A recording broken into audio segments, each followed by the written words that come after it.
With Senior Bowl a week away, let's take a look at some under-the-radar prospects who have a great opportunity to skyrocket their stock. And what's crack-a-lackin'? It's your boy Broshmo, just in case you did not know. So go ahead, become a bro and subscribe. Leave this video a thumbs up if you enjoy the content as always. Let me know what you think in the comment section below. Let's have that nice, beautiful football discourse. Special thanks to my sponsor, Underdog Fantasy. If you like weekly fantasy or player prop bets, check out Underdog Fantasy. When you sign up with promo code Broshmo, they will match your deposit up to $100. Remember, sign up with promo code Broshmo and bet responsibly. Let's go ahead, get into this sucker with Jared Clark out of Coastal Carolina. This cat was someone that I probably am the most excited to talk about when I started doing this video, because I was like, first off, I'm like, man, this guy's what, 6'4", 340,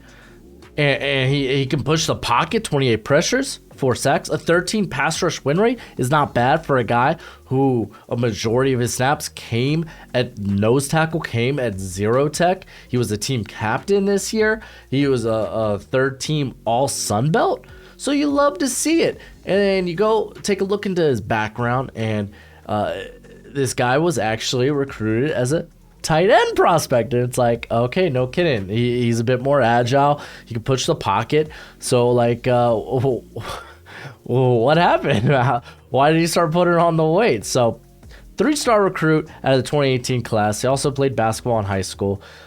He made the move to nose tackle in 2020, but it's important to know what built up to that, because it was some injuries. It was a little bit of tragedy in his life that led to that. He redshirted his freshman season in 2018, but missed the 2019 season with a torn ligament in his foot. And then during that time, he was also gonna have a daughter, but lost her because of a miscarriage, which, like, that's super unfortunate. He went through a spell of depression, and like, since that, he's like come back stronger. Like, he's a big advocate of mental health. So already, man, you're looking at this guy, it's like, man, this guy's a role model, man. I love that. Love that. This is gonna be a guy that you want in your locker room. He's gonna be uplifting. He's gonna be there for you when you're down. I already love it. However, then the injury red flags do become a concern, because then he, prior to the 2020 season, he suffered a partial tear of the shoulder labrum, but he was able to play through the season. This was prior to the season. He was able to play through the 2020 season. However, after the season, he was suffering from back pain, and he had, a lot of it was because of the weight gain. So during the spring, he had surgery to shave the L4 disc in his back to relieve kind of the pressure on his spinal cord. So, and like, he thought, man, his career may be over. I mean, I'm sure there were a lot of depression came from that. This guy has had trials. This guy's had tribulation.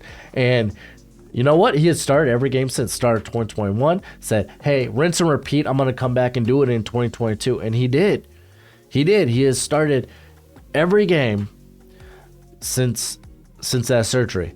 So, like, it's going to be a red flag, but it's encouraging to see that, okay, he did come back. He clapped back. Now, he former tight end, moving because of the weight gain, moved to nose tackle. Initially, he was going to be moved to the offensive line, but I guess his dad was a former defensive coach, either back in high school or for his Pop Warner team. He was like, man, nah, offensive line is too boring, man. Put me on a defense. I want to be in the trenches. I want to be attacking. So I love the mentality, man. He's got good strength. He works with very good leverage. He's able to walk blockers right into the pocket. Love to see it. His condition could be, I would say his condition, it's fine. Like, he just, I think, eclipsed over 500 snaps for the first time in his career this season, which, I mean, for a guy that heavy, man, you're not going to see a lot of guys eclipse over 500 snaps at the nose tackle position, but the win rate was good. His condition's better than you would expect. However, the injuries will scare teams away, and like, it really depends on, like, do we want, does a team, like, he's gonna be a little bit scheme specific. how much do you really value a penetrating nose tackle?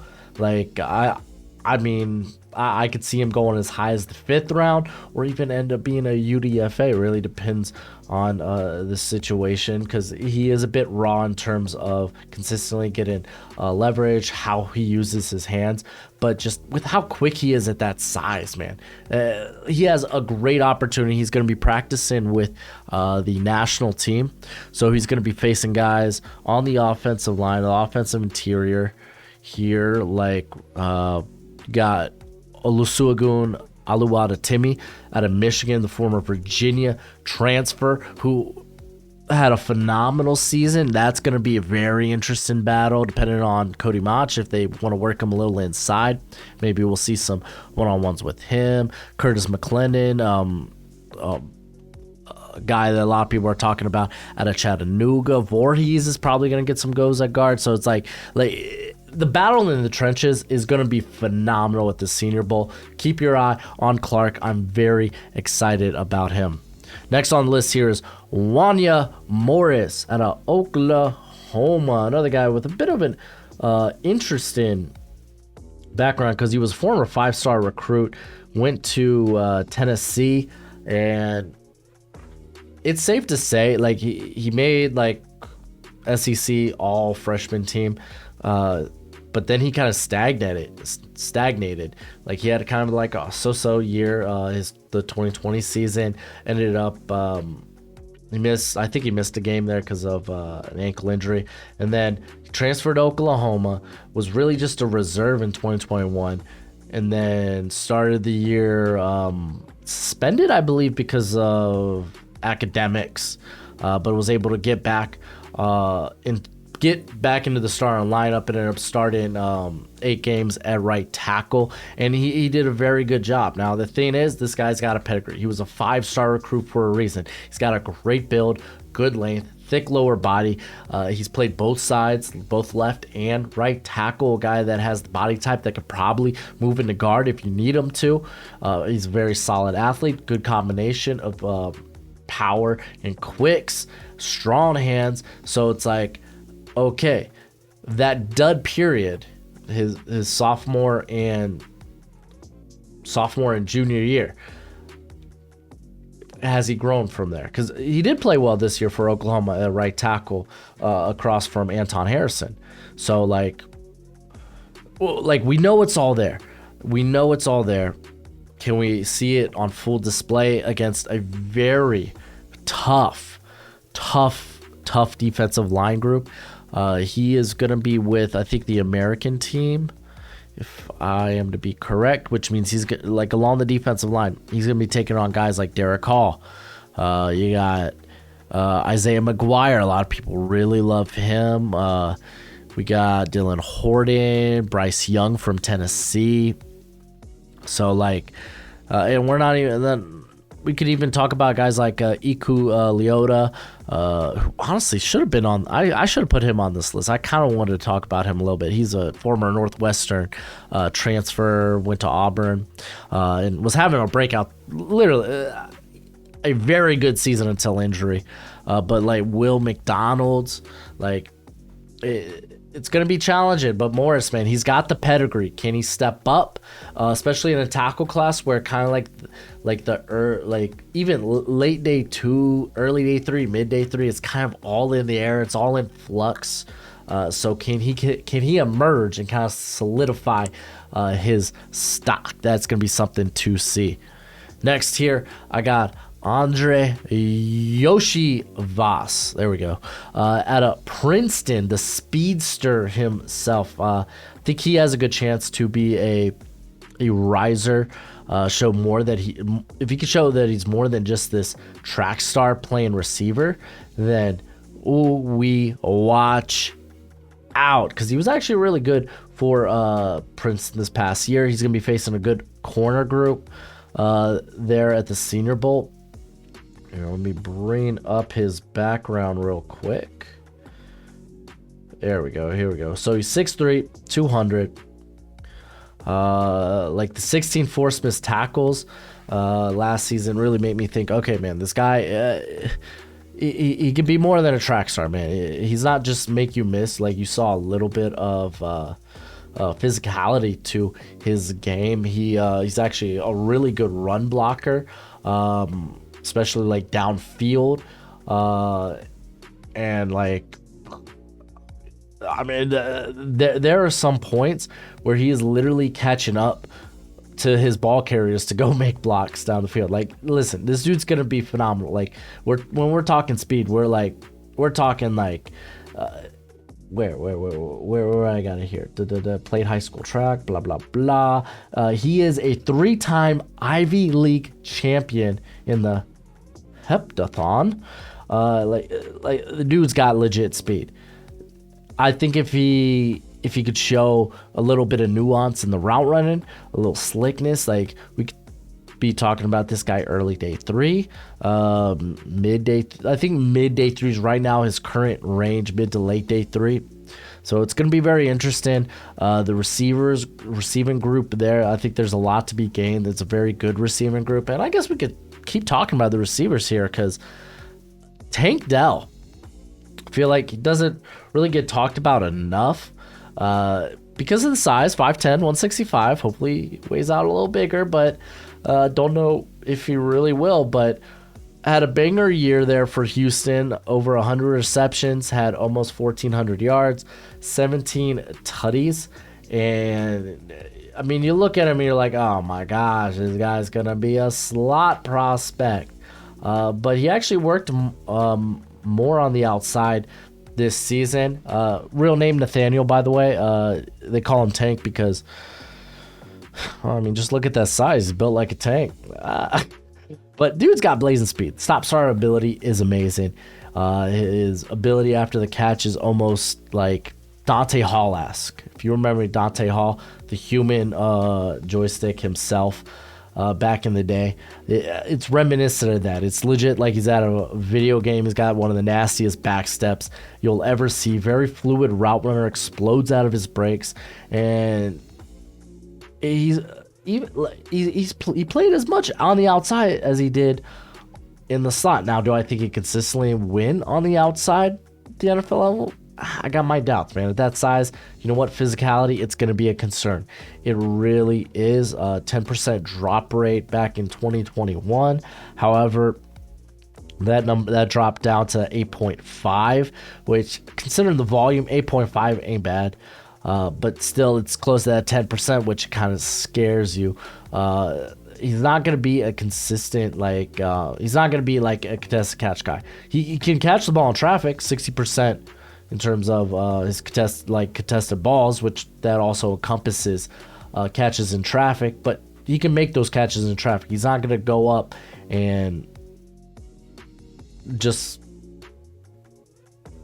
hop over someone and make a catch. That's kind of not him, but he can go up and get the ball and bring it down. He also brings good return experience. So I'm a big fan of Tank Dell, man. I think he could go in the second round. I got him at, like, I think a mid day 3 grade right now. So we'll see, man. I think it's going to be, Senior Bowl is going to be so fun this year. But really, the fun is going to be in the trenches. It really is. Next on the list, I want to go to the linebacker class. Guy I haven't talked about at all this season is Servassier Dennis out of Pitt. This cat had a phenomenal year for Pitt. Had 32 pressures, 11 sacks. He was all over the place for Pitt. 77 tackles. The missed tackle rate was exceptionally good, just under 5%. He was a former 2-star recruit out of the 2019 class. And yeah, man, he was a first team all ACC this past year. This dude's an exceptionally fast athlete. 6'1", 230. So it's not technically small for today's game, but it's close to. But exceptionally fast. I love the short area quicks. Misspelled area here on my notes. Throw that E there. The closing speed's really good as a blitzer, as over the last 3 seasons, 73 pressures, 19 sacks. This guy can shoot gaps. He can fill running lanes. He does that exceptionally well. You see good discipline in him around the line of scrimmage. He's been a very sure tackler. He has great tackling technique. And he's very disciplined in the passing game too. They didn't ask too much in the passing game. He was really a guy that was kind of just zone dropping, but still, like, he did that at a very efficient rate. The change of direction is very good. I love this dude in pursuit. However, he does need to put on some play strength. He finds it hard to disengage from tight ends, even sometimes receivers if play stretch to the outside. So really adding some bulk would be nice. This cat, when playing defense, he was just kind of a zone, again, a zone dropper, and it was like these hook zones or kicking out to the flats. It wasn't too extraordinary, but like he's got the traits, the quicks, the athletic ability to be a very good coverage linebacker.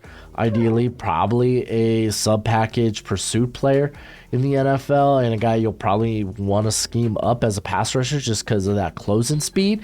But like, there's a lot to like about him in this linebacker class. That's just kind of like is what it is, you know. So big fan. Akila apparently is a big fan as well. She's letting me know.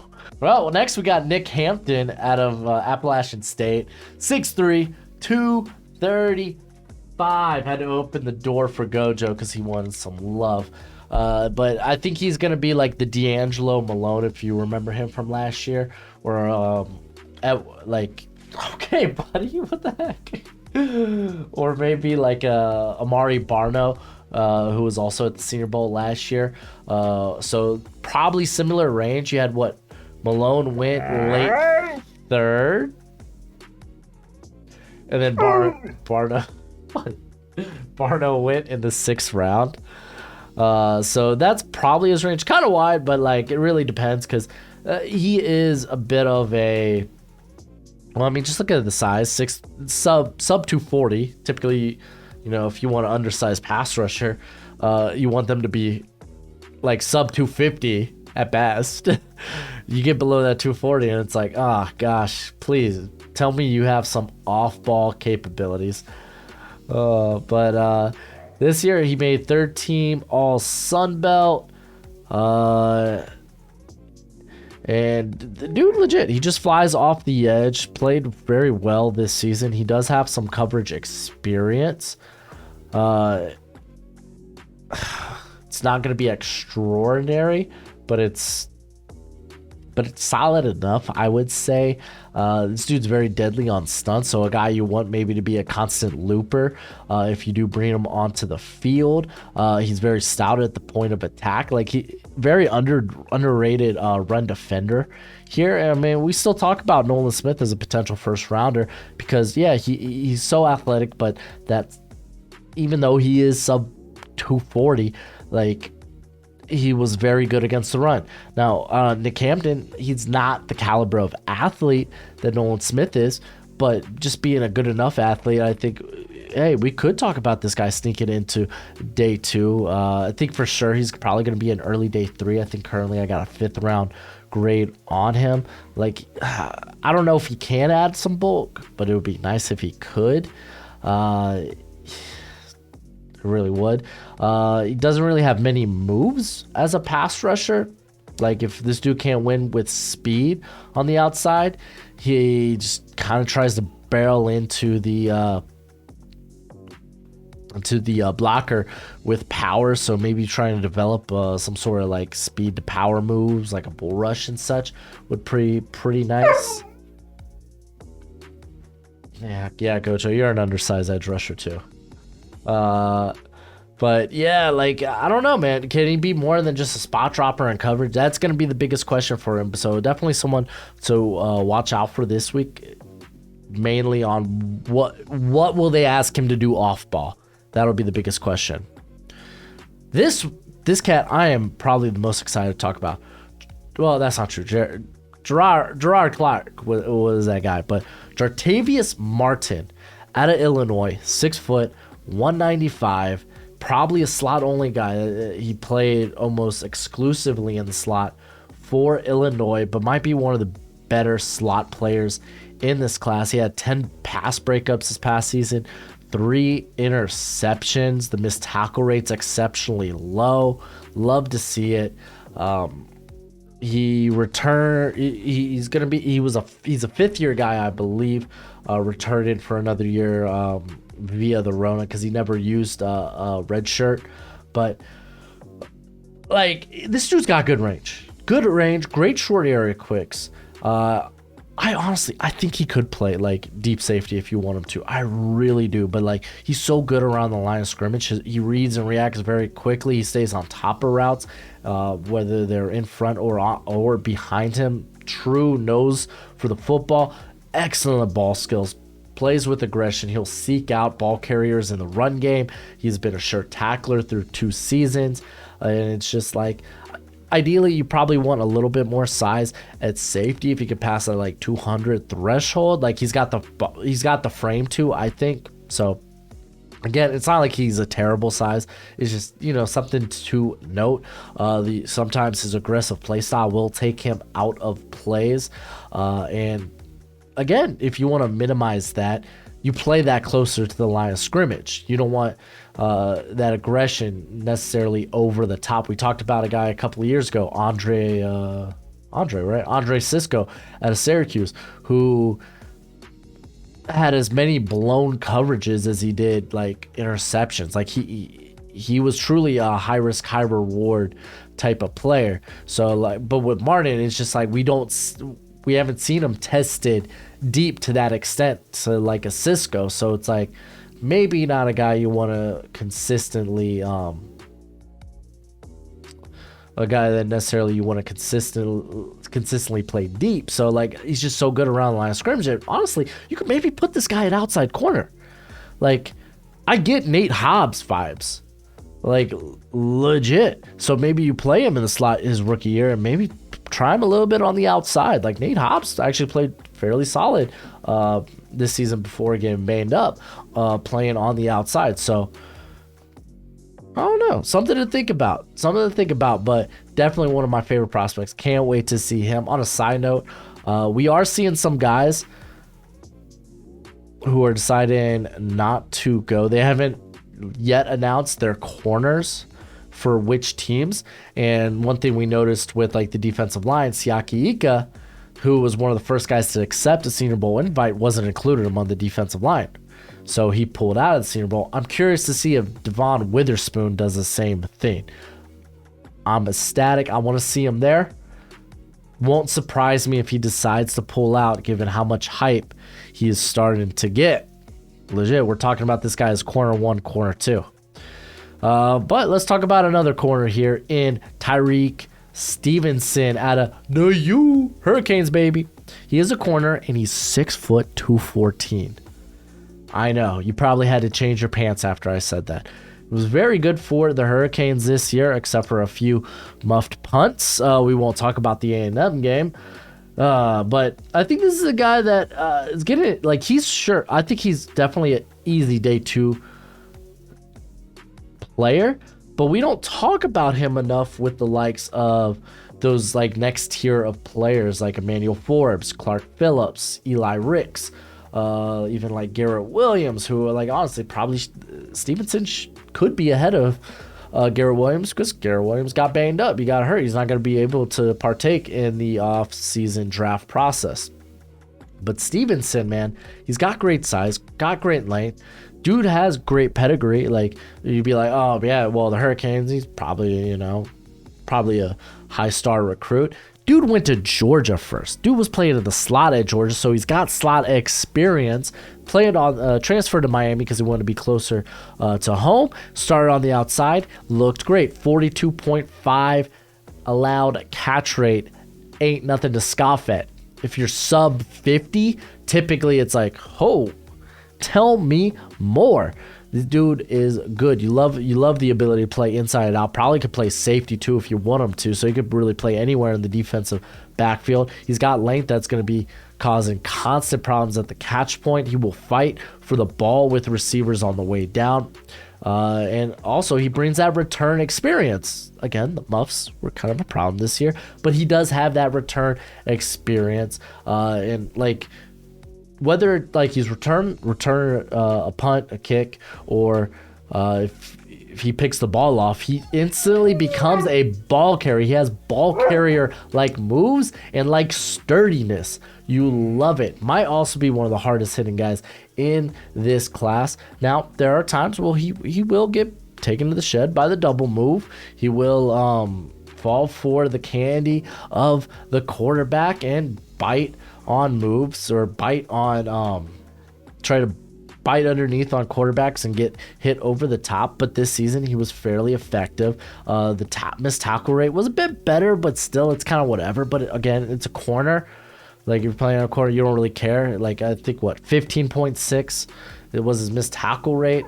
You know, the linebackers, typically you get to 18%, it's like, oh. So like corner, honestly, if you get close at 20%, I'm not gonna lie, I don't really care.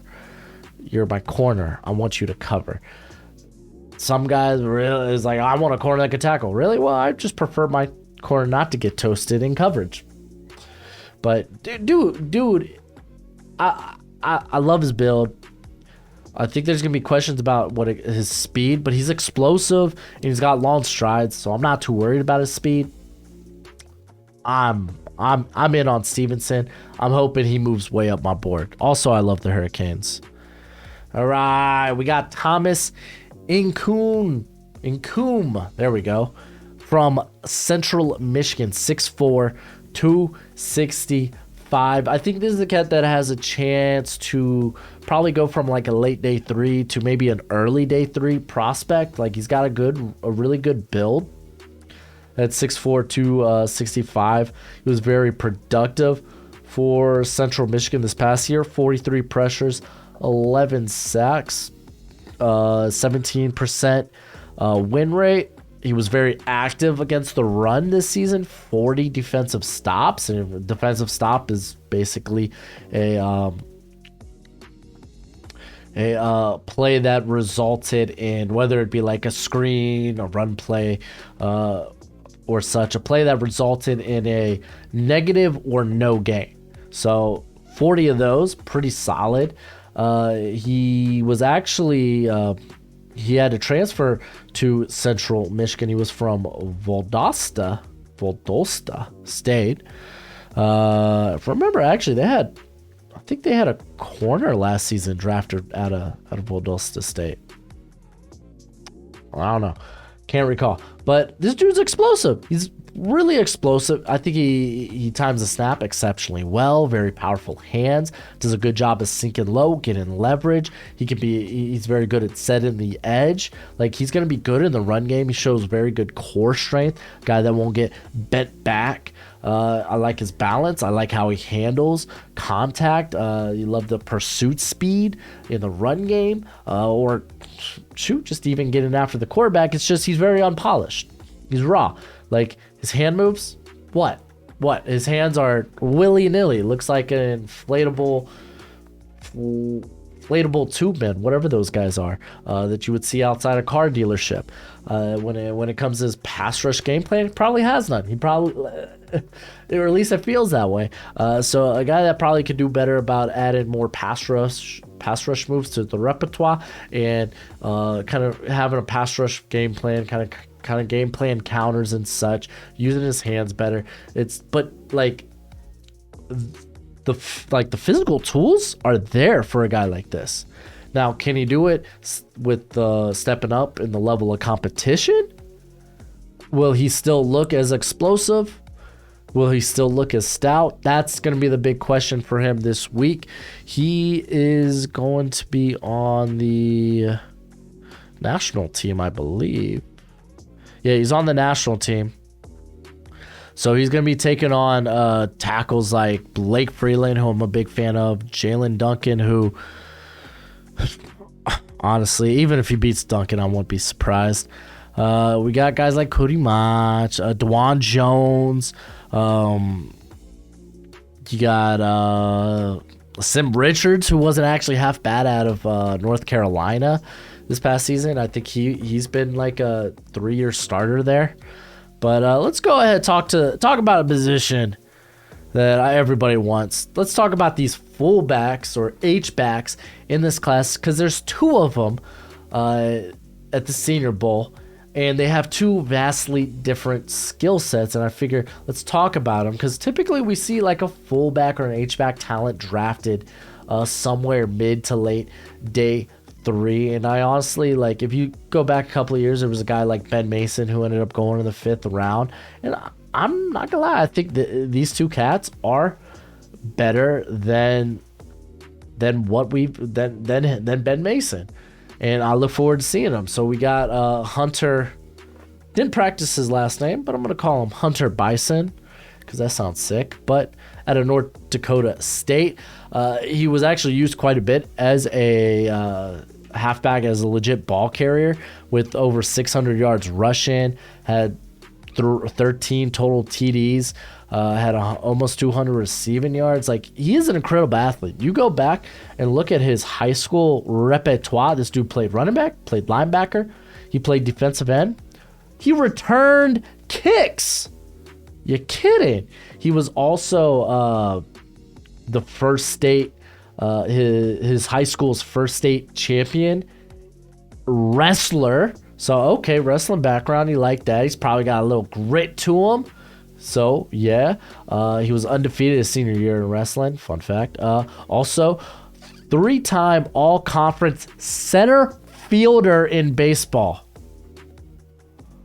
Oh, like, legit, he was a conference champion in the 100-meter dash. So, it's like, holy crap. This dude was literally the total package in high school. He probably pulled all the chicks. This guy played everything. So, an incredible athlete, and I would say more so an incredible straight line athlete, because I don't think he's very dynamic as an athlete, but he showed good versatility for the Bisons as he's kind of lined up. He's lined up in line. He's lined up offset, fullback, H-back. Like, so this is a cat that's, he could be your tight end too. He could be your fullback. Even if you could line him up at a halfback. Shoot, you could probably line him up at a tight end. He's like a Swiss Army knife that I think any team would love as a blocker. Like, he has jarring hits that resulted in a lot of chunk plays for North Dakota State, who is a very run heavy offense there. You love the power, you love the toughness.